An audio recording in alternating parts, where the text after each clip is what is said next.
कभी कभी हमारे घर के सिंपल से दिखने वाले काम इतना ज़्यादा हमें परेशान कर लेते हैं, हम सोचते हैं कि कैसे करें। तो उसके लिए आज मेरे पास कुछ किचन टिप्स हैं जो कि मैं आप लोगों के साथ शेयर करने वाली हूँ, जिससे कि आपकी बहुत ही ज़्यादा हेल्प होने वाली है। होपफुली आपको सारे टिप्स पसंद आएंगे, और पसंद आए तो फिर वीडियो लाइक कर दीजिएगा और चैनल को सब्सक्राइब कर लीजिएगा। और अब बढ़ते हैं आज के फर्स्ट यूजफुल हैक की तरफ। माय डियर फ्रेंड्स, कई बार ऐसा होता है कि हम लोग घर में रोटी बना रहे हैं और रोटी बनाते समय हमें याद आया कि हमारा चिमटा तो मिल ही नहीं रहा है, या फिर रोटी सीख गई और चिमटा जो है ना वो दूर है, तब तक रोटी जल जाएगी। और जली हुई रोटी किसी को भी खाना पसंद नहीं है, तो फिर आप क्या कीजिएगा, इतनी देर में आपके पास यदि इस तरह का जो चिमटा आता है ना, जिससे हम लोग भगोने वगैरह उतारते हैं, यानी कि गैस के ऊपर से गर्म बर्तन, तो उससे आप बहुत ही ईजी से अपनी रोटी जो है ना वो सेक सकेंगे और आपके हाथ बिल्कुल भी नहीं जलेंगे। क्योंकि कभी कभी हम लोग रोटियां बचाने के चक्कर में हाथ से ही पलटने लगते हैं। तो फिर इस तरह से आप सेक सकते हो, बिल्कुल भी मतलब जैसा आप चिमटे से सेकते हो सेम वैसा ही सीखेगा। और होपफुली ये टिप आपको पसंद आया होगा। पसंद आया हो तो फिर वीडियो को लाइक कर दीजिएगा। और अब बढ़ते हैं आज के नेक्स्ट यूजफुल हैक की तरफ। फ्रेंड्स, कई बार क्या होता है, हम लोग मार्केट जाते हैं और हमें सही दाम में यदि सेब वगैरह मिल जाते हैं तो हम काफ़ी ज़्यादा मात्रा में इकट्ठे ही लेके आ जाते हैं। और यदि ये सेब ज़्यादा लंबे समय तक घर में रखे रहते हैं तो क्या होता है कि सेब जो है ना वो हमारे ख़राब होने लगते हैं, यानी कि कहीं कहीं पे वो एकदम काले काले से निकलते हैं, जैसा कि अभी आप देख पा रहे होंगे इस तरह से कुछ हो जाते हैं। और लेकिन अभी का जो मौसम है, मौसम चेंज हो रहा है, हल्की सी सर्दी आ रही है, तो ऐसे समय में फ्रिज में रखी हुई चीज़ें हम लोगों को खाएं तो फिर या बच्चे खाएं तो सभी को नुकसान कर रही हैं। क्योंकि ठंडी चीज़ें खाने से बहुत ही जल्दी कफ या कोल्ड हो रहा है हम लोगों को।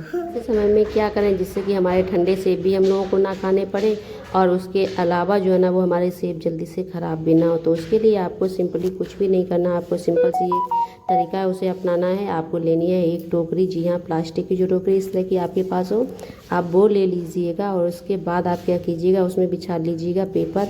के बाद आप अपने सारे सेब जो है ना वो इसी में आप रख दीजिएगा। और इसके साथ ही साथ में आप पेपर के छोटे छोटे से रोल जो है ना उन्हें बना के भी इसमें रख सकते हैं, जिससे कि इनके अंदर एयर बनी रहेगी इन सेबों के अंदर, और बिल्कुल भी सेब हमारे ख़राब नहीं होंगे। और अभी आप सेब के ऊपर एक वाइट सी लेयर देख रहे होंगे, ये फ्रिज के अंदर रखे थे, ठंडे थे, और बाहर निकालने के बाद इनके ऊपर जो बर्फ़ सी जम जाती है ना, भाप सी, वो बनी हुई है। और डायरेक्ट हम लोग नहीं खा सकते, इसीलिए तो होपफुली ये तरीका अच्छा लगा होगा। क्योंकि आप लोगों ने देखा होगा कि जब हम लोग सेब लेने जाते हैं, जो सेब बेचते हैं वो लोग इस तरह से पेपर के जो बड़े बड़े कर्टन होते हैं ना, उन्हीं में भर के सेब जो है ना वो ट्रांसपोर्ट होके आते हैं, जिससे वो लंबे समय तक सही बने रहते हैं। होपफुली पसंद आया होगा। और अब बढ़ते हैं आज के नेक्स्ट यूजफुल टिप की तरफ। तो माय डियर फ्रेंड्स, ऐसा कभी कभी होता है कि हमारे घर में लाइट चली गई या फिर इन्वर्टर डाउन है, तो ऐसी स्थिति में हम लोग क्या करते हैं, हम लोग लगाते हैं अपने घर में कैंडल। और कैंडल लगाने पर या हमें किसी और वजह से हमें कैंडल लगाने की आवश्यकता होती है, तो क्या करते हैं, कैंडल से थोड़ा सा मोम हमने पिघला के नीचे करते हैं और उसी पे चिपका देते हैं।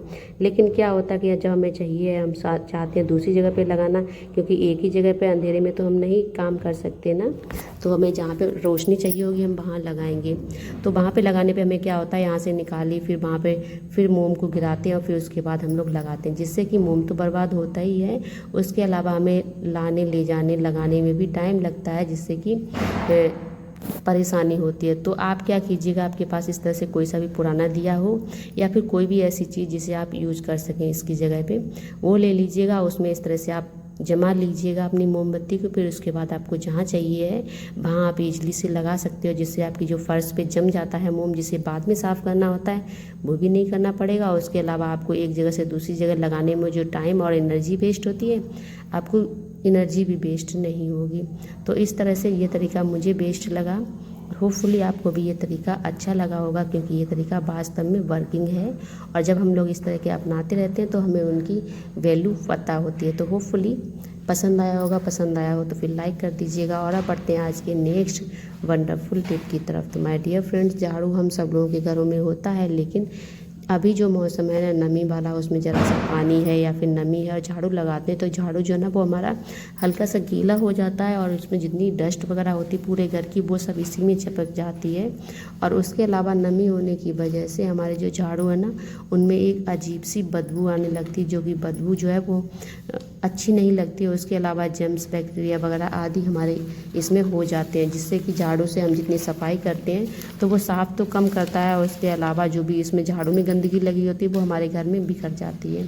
तो ऐसा ना हो, इसके लिए पहला तो तरीका ये है कि आप क्या कीजिएगा, आप इस तरह से आपके पास कोई सा भी पुराना पाउडर हो तो आप वो ले लीजिएगा, वो इस पर डाल दीजिएगा। जिससे क्या होगा, पाउडर जो ना इसमें नमी होगी उसे सोख लेगा, और जिससे कि जो भी नमी की वजह से आपकी झाड़ू में जो भी गंदगी बैक्टीरिया लगे हैं वो सारे हट जाएंगे। और उसके अलावा यदि आप पाउडर नहीं लगाना चाहते तो आप धूप में डाल दीजिएगा। लेकिन कभी कभी क्या होता है, धूप नहीं होती है या फिर हम ऐसे अपार्टमेंट में रहते हैं जहाँ पे धूप नहीं आती है, तो उस समय पे ये वाला आइडिया जो ना ये बहुत ही अच्छे से वर्क करता है, क्योंकि पाउडर सारी नमी को अब्जॉर्ब कर लेता है। और इसके अलावा जो महक वगैरह आती है, बदबू वो बिल्कुल बदबू नहीं आएगी, और पाउडर की बहुत अच्छी वाली स्मेल जो है ना वो हमारे झाड़ू के ऊपर आने लगेगी। जिससे कि झाड़ू जो ना वो हमारा नमी की वजह से ख़राब होकर टूट रहा है, टूटेगा भी नहीं, बदबू भी नहीं आएगी, और इसके अलावा जो गंदगी हमारे घर में बिखरेगी वो नहीं होगी, क्योंकि पाउडर सारी नमी को सोख लेगा। उसके बाद हमारा जो झाड़ू है वो एकदम से ड्राई हो जाएगा। तो होपफुली ये तरीका भी आपको पसंद आया होगा। पसंद आया हो तो फिर वीडियो को लाइक कर दीजिएगा, और इसी तरह के और भी वीडियो क्लिप्स देखने के लिए, किचन टिप्स वीडियो देखने के लिए हमारे चैनल को सब्सक्राइब कर लीजिएगा। Thanks for watching us. मिलते हैं आपको अपने नेक्स्ट वीडियो में। तब तक के लिए bye bye, love you all, take care.